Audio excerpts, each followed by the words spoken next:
하나님 말씀은 출애굽기 17장 8절부터 16절 말씀입니다.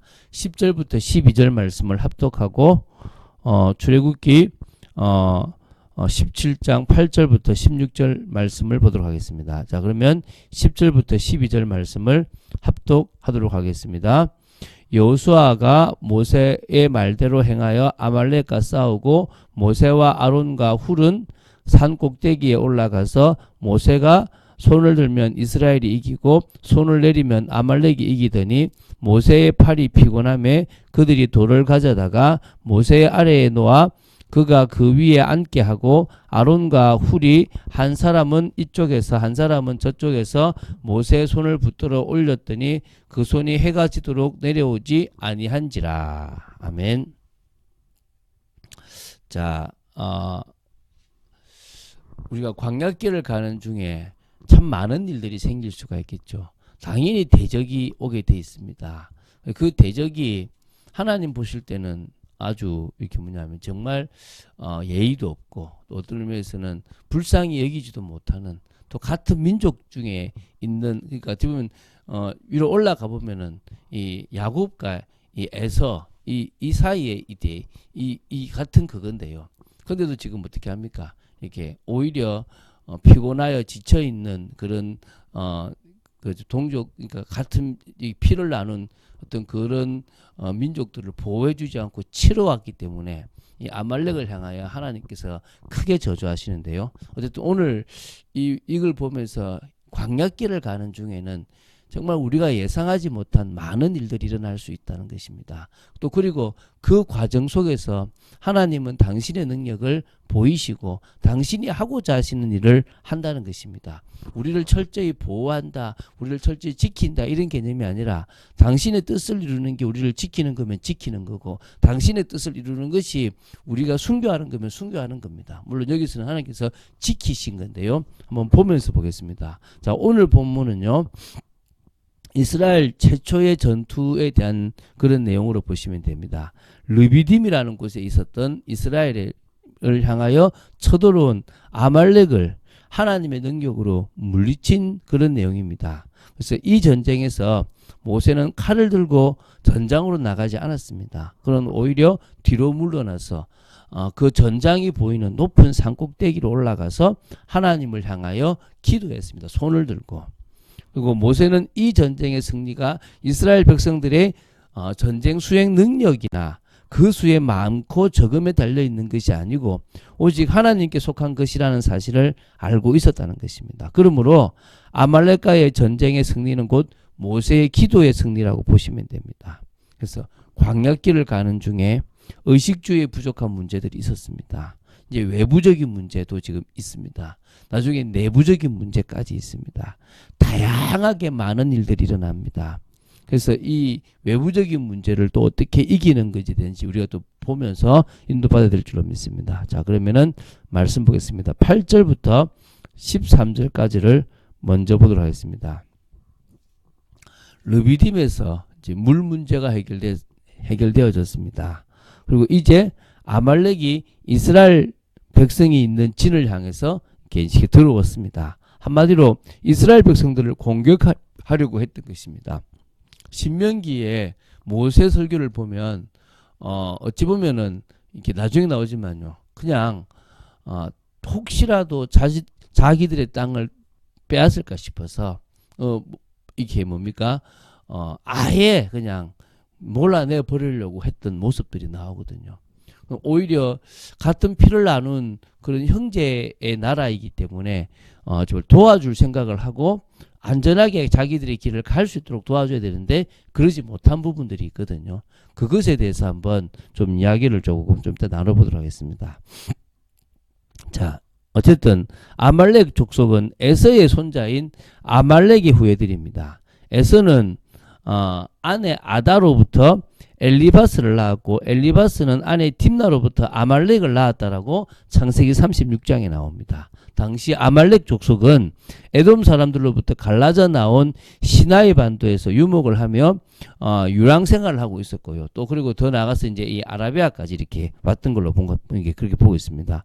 근데 이들은 이스라엘 백성이 홍해를 건너 르비딤에 이르게 되자 혹시 자신들의 영토에 대한 소유권을 이렇게 뺏기지 않을까 두려워한 나머지 이스라엘을 기습 공격하게 된 겁니다. 이게 이제 신명기 25장에 나오거든요. 그래서 이처럼 하나님의 백성 이스라엘의 위협을 가한 아말렉에 대하여 하나님께서는 이스라엘 백성들에게 천하에서 그들의 이름을 도말하여 기억함이 없게 하라고 엄히 명하셨습니다. 그래서 그렇게 하시겠다고 또 말씀하셨고요. 모세는 여호수아에게 사람들을 택해서 군대를 만들어 가지고 아말렉과 싸우러 나가라고 지시합니다. 이때 처음 등장하는 인물이 이제 여호수아입니다. 여호수아라는 말은 여호와는 구원이시다라는 매우 신앙적 이름인데요. 우리가 뭐 호세아, 여호수아 같은 이름인데 어떤 의미에서는 이게 여기서는 지금 이스라엘의 군대 지도자로서 지금 언급되고 있습니다. 에브라임 지파 눈의 아들 여호수아입니다. 그래서 이게 이제 나중에 모세 후계자가 되고요. 가나안을 정복한 이후 이스라엘의 지도자로서 가나안 정복후에서 자신은 딥나세라라는 그런 분깃을 받고 그곳에서 죽음을 맞이하게 되거든요. 자, 애굽으로 가게 된 게 요셉 때문입니다. 가나안 땅에 마무리를 짓는 게 요셉의 후예인 이 여호수아입니다. 그래서 여호수아가 자기 조상 요셉의 유고를 세겜에 이렇게 장사한 후에 모두 출애굽의 과정을 마무리합니다. 그걸 한번 보도록 이제 좀 이따 아마 다음에 보게 되겠죠. 자, 모세 자신은요 여호수아를 그렇게 보내고 하나님의 지팡이, 능력의 지팡이를 손에 잡고 전장이 보이는 산 꼭대기에 서서 기도하겠다는 것입니다. 이 전쟁의 승패는 여호수아의 전투에 달린 것이 아닙니다. 계속 얘기하죠. 모세의 양팔을 이렇게 딱 들고 기도하는데요. 모세의 손이 피곤하여 내려오면 이스라엘 백성은 아말렉에게 지는 것입니다. 모세의 손이 위로 올라가면 이스라엘은 아말렉보다 강하여 아말렉을 이기게 되는 것입니다. 그래서 모세의 형 아론과 또 훌이라는 사람이 나옵니다. 훌에 대해서는 사실은 성경에는 누가 나오냐 그러면 갈렙의 아들이 한 명 훌이 나오거든요. 여기서는 그 훌과는 다르다라고 요세푸스는 얘기합니다. 저도 제가 볼 때는 미리암의 남편 훌이 아닐까라고 봅니다. 어쨌든 그런 기록들은 없기 때문에 그냥 아론과 훌이라고 우리가 보통 그렇게 알고 있는데요. 세 명이 산에 올라가서 모세는 기도를 하고 아론과 훌은 양쪽 팔을 붙잡고 손이 내려오지 않도록 하루 종일 내려오지 않도록 그 손을 들도록 이렇게 돕습니다. 그게 지금 하나님이 하셨던 방법입니다. 그래서 결국은 그 전쟁에서 이길 수가 있었던 것입니다. 자, 14절입니다. 이 아말렉과의 전쟁은 이스라엘 백성들이 나와서 싸웠던 첫 전쟁이고 첫 승리이고 의미 있는 싸움이기 때문에 하나님은 이 전쟁을 책에 기록하여 기념하라고 했습니다. 그리고 성경책에 기록이 되어 있고요. 또 아마 이스라엘 백성들의 책에 기록되어 있을 수도 있겠죠. 어쨌든 이스라엘 백성들이 알도록 기록하였고요. 모세의 귀에 외워서 들리도록 했습니다. 그 말은 뭡니까? 전해라는 것입니다. 내 백성을 지키시는 하나님, 지키겠다는 그 하나님의 그 의지와 또 하나님의 보호 속에 있는 그런 이스라엘 백성이라는 것을 알게 하려고 하신 것이 아니겠습니까? 그렇죠? 그래서 천하에 그 이름이 없게 하겠다고 했습니다. 그러면은 아말렉 족속을 하나님께서 이렇게 철저하게 징벌하신 이유가 있을 거 아닙니까? 아말렉은 에서의 후손이라 그러면은 같은 피를 나누었는데 왜 그렇게 합니까? 첫 번째가 아까 말했죠. 같은 혈족인데도 불구하고요. 무자비하고도 비겁하게 연약하고 지친 상태인 이스라엘 백성들을요. 배후를 기습 공격했다라고 신명기 25장 18절에 나와요. 두 번째는요. 동시에 출애굽 후 이스라엘 첫 교전국이었던 아말렉은요. 이후에 반이스라엘 전쟁에 항상 참석해서 앞장서서 이스라엘 백성들을 진멸하려고 하는 일에 앞장섰기 때문입니다. 그래서 하나님은 이 아말렉을 완전히 멸하라고 했거든요. 어떤 의미에서는 자기 조상인 에서가 받아야 될 복을 야곱이 받았기 때문에 그것에 대한 어떤 열등감과 분노가 있었지 않았나 싶기도 한데요. 그래서 이거는 사울과 다윗 왕에 의해서 한번 침략을 당하고요. 나중에 히스기야 왕의 통치하에서 시므온 지파에 의해서 완전 최종 성취되었다라고 성경은 나옵니다. 그래서 성경에만 이 아말렉이라는 이름이 있지 지금은 사라져버린 이름이라고 보시면 됩니다. 그래서 하나님의 백성을 대적하는 것이 하나님을 대적한다는 사실을 우리는 기억해야 될 줄로 믿습니다. 자, 15절 16절입니다. 자, 모세는 하나님께 감사하여 제단을 쌓고 이 전쟁을 승리하게 하신 하나님을 찬양하는데 여호와 니시, 여호와는 나의 깃발이라는 뜻으로 이 전쟁의 승리를 하나님께 돌리고 있습니다. 그리고 그곳 이름을 여호와, 그 제단의 이름을 여호와 니시라고 부르게 되는 거죠.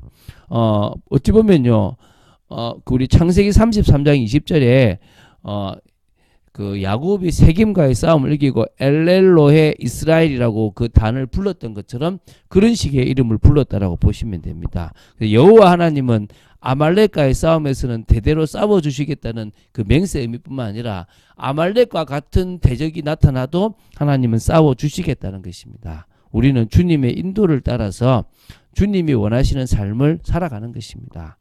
자, 믿는다는 것이 뭔가에 대한 부분들을 이번 주에 봅니다. 영적인 힘이 있어야 됩니다. 저는 영적인 힘이 없으면 안 되기 때문에 계속 뭡니까? 영적 생활을 하라는 겁니다. 표가 나요. 영적 생활을 한 사람의 고백과 영적 생활을 하지 않는 사람의 고백은 표가 나요. 아무리 목회자라도 영적 생활을 하지 않으면요, 힘이 없어요. 부정적일 수 있습니다. 근데 영적 생활을 하는 사람은요, 자신도 모르게 담대함이 생깁니다. 그것은 일이 잘 풀린다는 게 아닙니다. 어려움 가운데 있어도요, 영적인 힘이 있기 때문에 다른 겁니다. 여러분이 그런 축복을 누려야 될 줄로 믿습니다. 그래서 여러분, 믿음의 내용은 무엇입니까? 믿음의 내용은 우리는 예수 그리스도입니다. 그분을 보내신 하나님에 대한 겁니다. 로마서 10장 9절부터 해서 그 10절에도 나오고 로마서 3장에도 나오고요. 로마서를 보면 우리가 누구를 믿고 우리가 무엇을 믿는가에 대한 부분들이 잘 나옵니다. 히브리서에서도 보면은 우리가 결국은 그리스도 주님을 믿고 그 언약을 믿기 때문에 인내할 수 있다라고 이야기하고 있지 않습니까? 그러니까 그 믿음을 가진 사람에게는 역사가 일어나게 되어 있어요.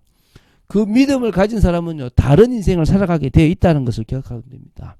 그 믿음의 선진들에 대한 이야기들을 쭉 나누었습니다. 그래서 저는요, 다시 한번 믿는다는 것에 대해서 좀 다른 각도로 우리 30, 38절 얘기했는데 계속 제가 얘기하지 않습니까? 믿는다는 것은 육신적으로 잘 되는 것이 아닙니다. 그 결과적으로. 믿었기 때문에 고난을 당할 수 있습니다. 우리나라에 얼마나 많은 순교자의 피가 있습니까? 그런데 많은 사람들이 뭐냐면 그렇게 잘못되면 나는 잘못 믿었든지 내가 원하지 않아서 하나님을 원망하고 있다니까요. 제가 얘기하잖아요. 이익을 빼시면 돼요. 이익을. 근데 아직도 그걸 못 빼고 있다니까요. 그러니까 자꾸 뭐합니까? 나는 안 된다. 이런 얘기를 하고 있는 거예요. 안 되죠. 우리는 안 될 수밖에 없습니다. 그래서 성령의 역사로 돌아가는 거예요. 오늘 그런 축복에 여러분 되시기를 주 예수 그리스도 이름으로 축원드립니다. 주는 그리스도시요 살아계신 하나님의 아들이심을 고백합니다. 믿음으로 나아가기를 간절히 소원합니다. 말씀 따라가는 축복 속에 있기를 간절히 소원합니다. 우리가 올바른 믿음을 가지고 그 믿음을 가지고 인생을 살아갈 수 있을 만큼 성령의 역사 속으로 들어가는 저희들 되어지기를 간절히 소원합니다. 온전히 주님만을 바라보는 축복 속에 있도록 저희들을 붙잡아 주시옵소서. 오늘도 하나님이 하시는 그 역사들을 우리 삶 속에서 보게 되기를 간절히 소원합니다. 주 예수 그리스도 이름으로 기도드립니다. 아멘.